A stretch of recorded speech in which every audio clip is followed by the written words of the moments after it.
η ΑΕΚ είναι κυρίως ιδέα. Είναι οι συνεκτικοί δεσμοί με το παρελθόν μας. Είναι οι αξίες μας. Είναι τρόπος ζωής. Είναι τα ιδανικά μας. Είναι το συναίσθημά μας. Είναι η υπερηφάνεια μας. Είναι η πόλη των πόλεων, είναι η προσφυγιά. Η παράδοσή μας. Το σημείο αναφοράς μας. Είναι μια ιστορία από την πόλη.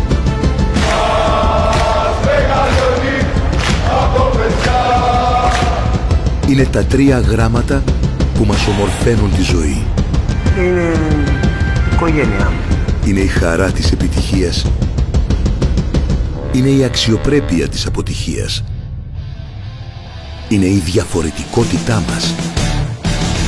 Είναι η μοναδική ομάδα που αποτελεί κοινωνικό φαινόμενο.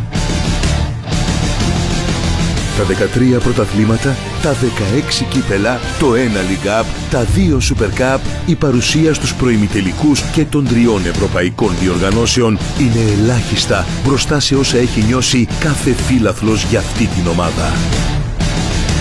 Η Ανατολή του 2024, του έτους που αποτελεί ορόσημο στην ιστορία της ΑΕΚ, βρίσκει την ομάδα μας στο σπίτι της, στη Νέα Φιλαδέλφια, στο πιο όμορφο γήπεδο του κόσμου.